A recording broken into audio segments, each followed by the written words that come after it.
बिस्मिल्लाहिर्रहमानिर्रहीम। अस्सलाम वालेकुम नाज़रीन, मैं हूं साक़िब बशीर। मेरे साथ मौजूद हैं सीनियर सहाफ़ी कोर्ट रिपोर्टर हसनात मलिक साहब। हसनात मलिक साहब से हम बात करेंगे। आज सुप्रीम कोर्ट ने नैब की जो तरामीम थी उनमें अपीलें मंजूर की हैं। नैब की वो तमाम तरामीम बहाल हो चुकी हैं जो PDM की हुकूमत ने की थी, जिसके बेनिफिशरी शरीफ फैमिली भी थी, आसिफ अली जरदारी भी थे, ओमनी ग्रुप सब, और अब इमरान खान भी उसके बेनिफिशरी होंगे। 16 सफ़ात की जजमेंट है। चीफ जस्टिस काजी फ़ाइज़ ईसा की सरबराही में लार्जर बेंच ने ये जजमेंट दी है। इसमें बहुत ज़्यादा एस्पेक्ट्स जो है वो कवर हुए हैं। एक तो जब ये नैब का ये लॉ लाया गया जनरल मुशर्रफ के दौर में, जब वो आए तो उस वक्त लाया गया, उसके बाद कब कब क्या क्या होता रहा, ये कौन सी तरामीम है जिनको जो सुप्रीम कोर्ट के सामने मामलात थे, इस पे बात हुई है। एक 22 जून 2022 की, 12 अगस्त 2022 और 29 मई 2023, ये 3 किस्म की अमेंडमेंट्स हैं जो एक्ट बने थे। उन अमेंडमेंट्स जो है वो सुप्रीम कोर्ट के सामने थी। इसके अलावा इसमें जो 3 मेंबर बेंच का जो फैसला था, चीफ जस्टिस उमर अता बंदयाल, उनके फैसले को भी काफ़ी उस पर बात की गई है कि वो फैसला जो है वो मेंटेनेबिलिटी पे ही, कि वो मेंटेनेबल ही नहीं था, इस बुनियाद पर भी जो है वो देखा गया है। इसके अलावा इमरान खान साहब को भी ये कहा गया है कि जो अमेंडमेंट्स आई हैं ये PDM की हुकूमत में, इससे कबल यही ऑर्डिनेंसेस जारी होते रहे हैं PTI की हुकूमत में। तो गोया के इमरान खान भी साफ हाथों से जो है वो सुप्रीम कोर्ट के सामने नहीं आए। तो हसनात मलिक साहब से पूछते हैं, क्रक्स इस पूरे जो जजमेंट का क्या क्रक्स है आपकी नज़र में? देखें, जजमेंट का लीगली तो आप देखें तो ये चीज़ बिल्कुल ठीक है कि कोई लेजिस्लेशन है वो साबित करनी होती है कि ये गैर आईनी है। ठीक।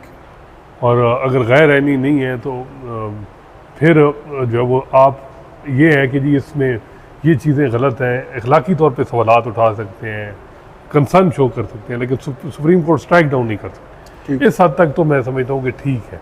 और उमर अता बंदयाल साहब की जजमेंट काफ़ी वीक थी।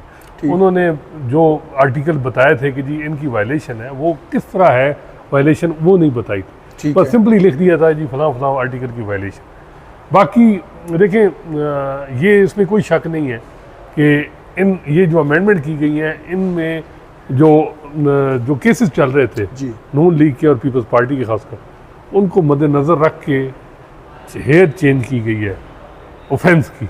ठीक है। और अमेंडमेंट उसी तरह की गई, बेनिफिट दिया गया अपने आप। ठीक है। ये बात है पर्सन स्पेसिफिक, यानी ये ज़ाती फ़ायदे उठाने के लिए ये चीज़ें की गई। लेकिन ये भी ठीक है कि सुप्रीम कोर्ट जो है इन चीज़ों में नहीं जाती। कल जब PTI की हुकूमत आएगी तो दोबारा रिस्टोर कर देगी ये चीज़ें। ठीक है। वो कर सकती है। माजी से इतलाक़ इन्होंने ख़त्म कर दिया, वो माजी से फिर दोबारा इतलाक़ कर दें, ये कौन सा इशू है? सही है बात है। और पाकिस्तान में आपको पता है कि ये चीज़ें चलती रहती हैं। ओवरऑल नैब का कंडक्ट ठीक नहीं रहा, लेकिन क्या पाकिस्तान में मैं जो समझता हूँ कि लीगल ग्राउंड से ज़्यादा जो हालात हैं वो बड़े मैटर करते हैं। आप लोग कहेंगे जी कि इमरान खान को 190 मिलियन पाउंड में फ़ायदा होगा, फलां, हालात क्या उनके हक़ में है ये नहीं, लीगली फ़ायदा तो है। वो अब 265 की दरख्वास्त इतलात है कि वो देंगे इस फैसले के बाद। ट्रायल कोर्ट क्या वो अलाउ करेगा, लेकिन मुझे लगता है कि वो ट्रायल कोर्ट में मुश्किल है अलाउ, लेकिन हाई कोर्ट में हो जाएगा, क्योंकि हाई कोर्ट में हालात हुकूमत के ठीक नहीं।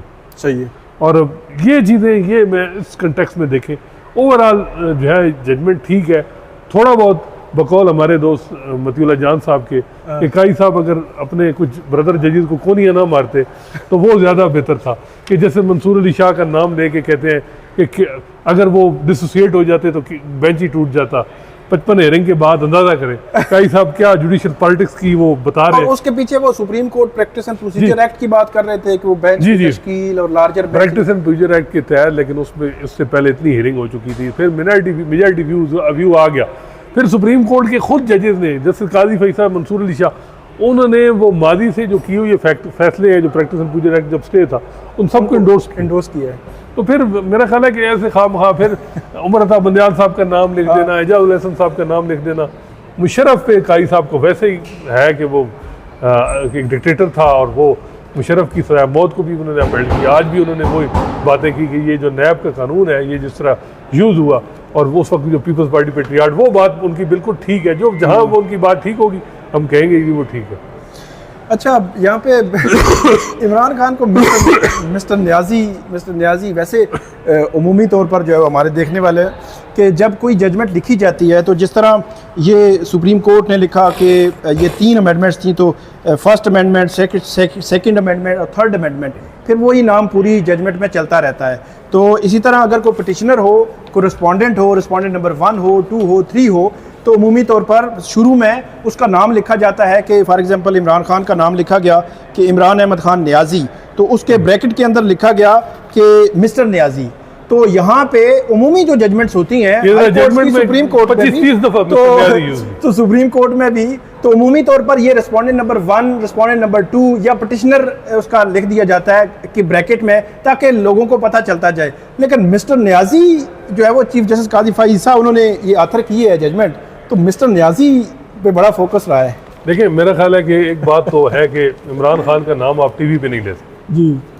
तो काई साहब ने ये इस मामले में देखा होगा कि यार नाम लेने की क्या ज़रूरत है, वैसे ही लोग नाराज़ हो जाते, तो मिस्टर न्याजी कर दें। दूसरा ये है कि मिस्टर न्याजी जो है ना, इमरान खान को उनको ज़ाती तौर पे पसंद नहीं है, मतलब न्याजी साथ कहें। न्याजी पाकिस्तान में मेरे ख्याल 2 लोग हैं, शहबाज शरीफ हैं और काजी फैसल साहब हैं, जो उनको मिस्टर न्याजी कहते हैं। अगर किसी की को सेटिस्फेक्शन होती है इससे, तो मेरा ख्याल है कोई हर्ज नहीं है। न्याजी एक कौम है यार, मियाँ वाली में जी, बिल्कुल, बड़ी ठीक है, काबिल इज्जत। मैं समझता हूँ कि न्याजी अगर वो लिखते हैं तो काजी साहब ने लिख दिया है और वो कोई हर्ज नहीं है, ठीक है। नहीं, इसमें जो 25-30 दफा वैसे मिस्टर न्याजी में से उन्हें यह है कि काजी साहब, यानी इससे यह है ना कि इमरान खान को थोड़ी बहुत अगर पेन मिलती है तो हो जाए जरा, ये भी है। लेकिन बात ये भी है कि इमरान खान साहब जो है वो न्याजी नाम काट दे, फिर ये भी तो हो सकता है। नहीं, न्याजी नाम तो है उनका बिल्कुल, और उसमें कोई दो राय नहीं। अच्छा, असल में फिर लोग जो है ना वो बांग्लादेश वाले वो वाक़े के साथ वो चीज़ों को मिलाते हैं। अच्छा, ये सारा कुछ जिक्र करने के बाद उन्होंने लिखा कि वो बोनाफाइडी जो है उनका एक्ट नहीं था मिस्टर न्याजी का, ये अमेंडमेंट्स चैलेंज करना। जब उन्होंने लिखा कि आप खुद भी तो करते रहे हैं, यही आपने किया है, फिर अदालतों ने भी कुछ डायरेक्शंस कुछ दी हुई थी। अगर ये मंसूर अली शाह उठ के चले जाते तो वो बोनाफाइडी था, उठ के चले जाते और पूरे 55 हेयरिंग जो है वो खत्म हो जाती, बोनाफाइडी था। जुडिशियल पॉलिटिक्स करते तो ठीक था। देखिए, बात यह है कि वो बोनाफाइड एक्ट, इसमें मैं बात ठीक, यानी इस हद तक मैं कहूँगा कि यार सियासतदानों का काम है पार्लियामेंट में चीज़ों को करना। पीटीआई को अभी भी किसी ने नहीं रोका। इमरान खान को इंस्ट्रक्शन देनी चाहिए, जो वो कानून लाना चाह रहे हैं वो उसका ड्राफ्ट पार्लियामेंट में जमा कराएं और कोशिश तो करें, बिल जमा कराएं और उस पर डिबेट हो या जो भी हो। बिल्कुल नहीं हो तो रिजेक्ट होगा ना, कम से कम ट्राई तो करते रहे ना, ट्राई करते रहें, उस पर लोगों को आगाही करें कि यार ये जो अमेंडमेंट की गई है इसमें किस किस ऑफेंस को हैत को तब्दील किया गया और इससे बेनिफिशरी नून लीग की कौन सा लीडर होगा, पीपल्स पार्टी का कौन सा होगा। बगैर ये लग रहा है कि अब जुडिशल पैकेज की इतलात ये आ रही हैं कल रात से कि जी नंबर पूरे हो चुके हैं। अच्छा, पूरे नंबर हो चुके हैं। अब ये अलग बात है कि ये इतलात तो वैसे 2-3 हफ्ते पहले देखिए, बात ये है कि जैसे मंसूर अली शाह से अभी बात हो रही है, अच्छा, वो बाहर भी गए हैं, उनसे जब मामला तय हो गए, मतलब तय चीज़ें हो गई, क्योंकि आइडियली हुकूमत जो है वो चाह रही है कि मंसूर अली शाह साहब से बात हो। अच्छा, दूसरा ऑप्शन ये है काई साहब को जुडिशियल पैकेज, मतलब उनको हर एक जज को 3-3 साल दे। तीसरा ये है अमीनुद्दीन खान साहब। ये 3 ऑप्शन ही दे रहे गौर है कि यार 5 नाम हो और अमीनुद्दीन खान को चीफ जस्टिस बना दिया जाए। तो ये ऑप्शन है। इनमें अब हर एफर्ट तीनों पे जारी है। सही है। मंसूर अली शाह साहब से भी बातचीत चल रही है, इधर ये भी हो रहा है। तो थोड़ा सा ये था ना कि अगर जुडिशियल पैकेज के लिए पीपल्स पार्टी रिलेक्टेंट हो तो पीपल्स पार्टी के लिए ये अमेंडमेंट बड़ी इंपॉर्टेंट है। जरदारी साहब मेन एक्यूज थे, कई चीज़ों में को एक्यूज थे, फेक अकाउंट और मुख्तलिफ केसेस में फरियाल तालपुर है। अच्छा, उसमें दिलचस्प मामला ये है मलिक साहब कि कुछ जो केसेस थे जिसमें जरदारी साहब का भी लिंक बनता है ओमनियो ग्रुप का, उसमें कुछ लोग जो है वो करते हैं ना नैब में प्ली बार्गेन का मतलब ये है कि आप एडमिट कर रहे हैं और एक सर्टेन अमाउंट जो है वो जमा करा रहे हैं। हुसैन मलिक रियाज के बेटे जी उसका उनका भी था, उनका भी 8 अरब के कितने कहते हैं पेमेंट को की थी प्ली। जी तो प्ली बार्गेन भी हुई थी इन केसेस में। तो प्ली बार्गेन जिस केस में हो जाए तो उस केस में फिर होता है कुछ ना कुछ। बात ये है कि वो सुहेल बता रहे थे क्योंकि वो अकाउंटेबिलिटी कोड करते रहे, वो कहते हैं कि उसमें ये भी एक अमेंडमेंट में था कि अगर मेरा कोई एक्यूज़ किसी केस में या कोई एक एक्यूज़ जो है वो प्ली बार्गेन कर लेता है तो उसका इफेक्ट मेरे पे नहीं हो। तो मुझे नहीं रजाई ये तो अमेंडमेंट देखिए ये कि जो एक तरफ इल्जाम रखा गया और दूसरी तरफ अमेंडमेंट। देखिए लीगली बड़ा अच्छा फैसला है, लेकिन अगर कोई और पीटीआई की नज़र से देखा जाए तो ये पीपल्स पार्टी को सलामी दी गई है कि जुडिशल पैकेज से पहले। तो हर एक देखने का तरीका है चीज़ों को जिस अंदाज में देख लें आप ऐसे ये इस्लामी वाला लफ्ज़ इस्तेमाल करके पूरा फिर पहले ही लोग कहते हैं कि कोर्ट रिपोर्टर जो है वो काजी साहब के हर फैसले नहीं, काजी साहब नहीं ना, ये ओवरऑल फैसला जो है वो सुप्रीम कोर्ट का। मैं लीगली कहता हूँ supreme court court of law है, कोर्ट ऑफ मोरालिटी नहीं है। ठीक है, फैसला यही आना था। सही है, अल्फाज पे इतराज हो सकता है, पार्लियामेंट का इख्तियार है, पार्लियामेंट ने किया है, इमरान खान दोबारा करे और ये ट्रेंड ख़त्म होना चाहिए जी। हम देखते हैं 15 साल से अपोजिशन जमातें जो हैं बजाय पार्लियामेंट में अपोजिशन करने के वो सुप्रीम कोर्ट आ जाती हैं। पीपल्स पार्टी के साथ 2009 से 13 में नून लीग ने किया। ख्वाजा आसिफ रोज बेंच नंबर 1 में बैठे होते थे, रोज बैठे होते, कभी वो रेंटल पावर के केस में आए, कभी किस केस में आए। वहाँ एक वो जो है वो गेम थी कॉर्पोरेट की और वो उस मामला में रेंटल 12 मई वो सामा वाले उसमें भी कोई 2009 से 13 तक वो थे। फिर नून लीग पीटीआई वाले आ गए नून लीग के खिलाफ, अब फिर मामलात हो गए। तो मेरा ख्याल है कि ये चीज़ें ख़त्म हो के पार्लियामेंट को सही तरीके से फंक्शनिंग होनी चाहिए और पोलिटिकली देखें, लोगों को अवेयर करें पीटीआई वाले और लोगों को अवेयरनेस दें कि जी ये जो अमेंडमेंट है इससे फलां लीडर को फ़ायदा हुआ है, इस वजह से की गई है, ये करें। लेकिन काई साहब जो है वो देखें कोर्ट ऑफ लॉ में आप इन बुनियादों पे किससे आगे जाएंगे? सही, ये चीज़ें आप चेंज ले आए ना। फिर काजी साहब अगर ये तो नहीं कर सकते कि दोबारा रिवर्स कर दें, वो ले आए और आप भी माजी से इतलाक करें, दोबारा चीज़ें बहाल कर दें। अगर माजी से 1985 से इतलाक इस एंडोर्स हो गया है तो माजी से दोबारा क्यों नहीं इतलाक हो सकता? सही है। अच्छा ये बताएं कि एक नुक्ता इसमें डिस्कस किया गया है कि हाई कोर्ट में मामला पेंडिंग और सुप्रीम कोर्ट नहीं देख सकती, और इसमें उन्होंने इस्टेब्लिश किया है कि हाई कोर्ट में वो शुएब शेन की पिटीशन पेंडिंग थी तो सुप्रीम कोर्ट ने देखा और वो नहीं देख सकते थे, उनको बेनज़ीर भुट्टो केस का हवाला जो है वो दिया गया है। तो क्या फिर अब ये तो प्रेसिडेंट बन गई ना कि पहले ही है, पहले ऑलरेडी थी, तो अभी मजीद देखिए बात ये है वकील और जज का काम होता है कि रीजनिंग ढूंढना। सही, लेकिन ठीक है हाई कोर्ट में अगर जो है लेजिस्लेशन शुरू में उधर चैलेंज करनी चाहिए अगर चैलेंज हो, लेकिन मसला ये है कि अब हुकूमत जिस किस्म की लेजिस्लेशन ला रही है, आपको पता है कि जुडिशरी को अटैक उसी तरफ आ रहा और उसमें पहले एक प्रॉक्सी पिटिशनर खुद ही तैयार करवा के हाई कोर्ट में नहीं अब एक्स की 17 फरवरी एक्स बंद हुआ और 4 हाई कोर्ट्स में पिटिशनें चली गई, हाई कोर्ट्स लेकर बैठ गई हैं, फैसले नहीं कर रही। अब हाई कोर्ट्स लेकर बैठ गई हैं, लोगों के मतलब राइट्स वायलेट हो रहे हैं और उसको सुप्रीम कोर्ट भी नहीं ला सकते, तो ये एक चीज़ है। अच्छा मलिक साहब, अब जो एक चीज़ बड़ी तफसील के साथ डिस्कस की गई है, जो पार्लियामान की लेजिस्लेशन है, अगर उसमें कोई गैर आइनी कोई चीज़ ना हो तो फिर जो है इनको नहीं छेड़ना चाहिए, और जो जजों को और चीफ जस्टिस को, सुप्रीम कोर्ट को, अदलिया को गेट कीपर भी नहीं बनना चाहिए, उनकी जो लेजिस्लेशन है और जो इनका अपना अपना दायरा इख्तियार है मुकन्ना का, अदलिया का, और ये वो करना चाहिए।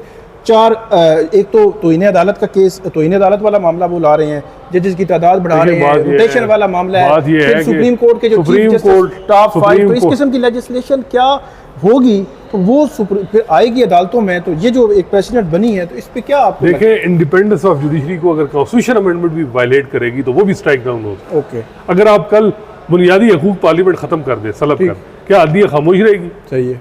पार्लियामेंट क्या वो जो है वो सुप्रीम कोर्ट ही खत्म कर दे, जुडिशरी है ही नहीं, इनकी पावर कर्टेल कर दे। इंडिपेंडेंस ऑफ जुडिशरी बड़ी ज़रूरी है, गो कि हम बहुत ज़्यादा वो यूके वो में जिस तरह के पार्लियामेंट सुप्रीम और वो बात है, लेकिन यहाँ जो हमने देखा है इस वक्त, आप देखें ना साकिब, जो एक रियलिटी है, पार्लियामेंट आपकी बज़ाहिर ऐसे लग रहा है कि मफलूज है, जो हालात बने हुए हैं, इंस्ट्रक्शन आती है इलेक्शन कमीशन, नैब, सिवाय जजेस की तरफ से, चंद एक जजेस की तरफ से, कौन है जो इन हालात में खड़ा है?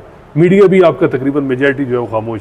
इमरान खान ने जो कुछ किया, फिर अब इनकी बारी है, उनकी ज़ाती अनाद है, या जो भी इनफॉर्मली लोग साफ़ी बात भी करेंगे ये गलत हो रहा है, लेकिन इमरान खान के बुक्स में या जो भी इमरान खान ने किया है अपने दौर में वो उससे बाहर नहीं निकल पाते। तो इस वक्त जो जजेस खड़े हैं, अगर उनको कंट्रोल करने के लिए कोई लेजिस्लेशन होगी, मैं समझता हूँ वो स्ट्राइक डाउन होगी। ये तो नहीं हो सकता कि आप जजेस को बिल्कुल ही कर दें। हाँ, ये है कि एक बैलेंस होना चाहिए, पार्लियामेंट सुप्रीम है अब इस मामले में हम कह रहे हैं ना कि एक्ट नैब में जो अमेंडमेंट है वो ठीक है, और नैब जो है वो पॉलिटिकली उसमें इस्तेमाल भी अब होता ये है। बताएं कि जजेस का तादाद भी चले आप बढ़ा दें, ये भी हम इसमें भी देखने हैं कि इंटेंशन देख सकते हैं हम, पार्लियामेंट को आप इंटेंशन भी एट्रीब्यूट नहीं कर सकते, लेकिन आप कोई इस तरह का बात करें कॉन्स्टिट्यूशन में जुडिशियल पैकेज जिससे कोई जज चीफ जस्टिस उनसे अपना फेवरेट चीफ जस्टिस लगाने के लिए और अपने पॉलिटिकल अजाइम के लिए और जो मौजूदा सिस्टम को करने के लिए आप जुडिशरी को कंप्रोमाइज करेंगे, वो चीज़ें नहीं हो सकती। और इंटरनेशनल स्टैंडर्ड में भी आप इंडिपेंडेंस इतनी कंप्रोमाइज नहीं कर सकते जुडिशरी की जो अब होने जा रही है। और मैं आपको ये बता दूं कि सुप्रीम कोर्ट में सिवाय 3-4 जजेस के अलावा इस वक्त जो है ये कोई अमेंडमेंट ऐसी होगी, एक तो बात ये केपी में इलेक्शन ही नहीं हुआ, ये पार्लियामान कंप्लीट ही किस तरह सेनेट में, वहाँ उसको पहले करें। वहाँ जिसका दूसरी जो असल बात है वो ये है कि पार्लियामेंट क्या है, पार्लियामेंट में जिसका मैंडेट है वो रिफ्लेक्ट होना चाहिए। माले गनीमत में लेके आप पार्लियामेंट का करें आईनी तरमीम, वो किसी तरह सूरत में नहीं। और इन जजेस को देखना चाहिए, ये जो जजेस इस वक्त हैं बेनिफिशियरी होंगे इस अमेंडमेंट के, उनको देखना चाहिए कि इसको तारीख कैसे देखेंगे। बिल्कुल। अच्छा, आखिरी सवाल कि जो चीफ जस्टिस आमिर फारूक हैं उनके पास एक फैसला पेंडिंग है। फैसला ये था कि ऑर्डिनेंस हुकूमत ने लाया और उस ऑर्डिनेंस के तहत इलेक्शन कमीशन को एम्पावर किया कि आप ट्रिब्यूनल तब्दील कर सकते हैं और रिटायर्ड जज भी लगा सकते हैं। अच्छा, वो उन्होंने एक्ट किया, इलेक्शन कमीशन ने चेंज कर दिया और वो मामला चैलेंज हो गया हाई कोर्ट में। 10 जून का इलेक्शन कमीशन का फैसला। लेकिन मीनवाइल हुकूमत एक्ट ले आई, मतलब ऑर्डिनेंस के बाद बाकायदा बिल पेश हुआ, एक्ट बन गया। अब मुझे ये बताएं कि इस्लामाबाद हाई कोर्ट इस फैसले के बाद क्या फैसला देगी? आप मुतवक्को तौर पर मुमकिन असेसमेंट आपकी क्या है ये? क्योंकि बड़ा वो तो कहते हैं, काजी साहब ने कहा है कि बिल्कुल जो है ना आपने गेट की, देखिए बात तो बिल्कुल ठीक है। असल तो मामला ये है ना, वो मामला है अब इलेक्शन कमीशन एक कॉन्स्टिट्यूशनल बॉडी है। हाँ। अब उसको एम्पावर किया गया है, वहाँ उनकी इंटेंशन नहीं, एम्पावर करना एक डिफरेंट चीज़ होती है। इलेक्शन में जाने से पहले वही पॉलिटिकल पार्टीज ये नहीं, लेकिन रिटायर्ड जजेस को नहीं कोई इख्तियार दिया गया ना कि आप बनाएं। हाँ। अब वो अब्दुल शकूर प्राचा साहब को, काजी साहब उनसे बहुत वाकिफ़ होंगे, उनको करेंगे, बहुत ऐसे जजेस को करते हैं। तो ये इलेक्शन कमीशन का इख्तियार है।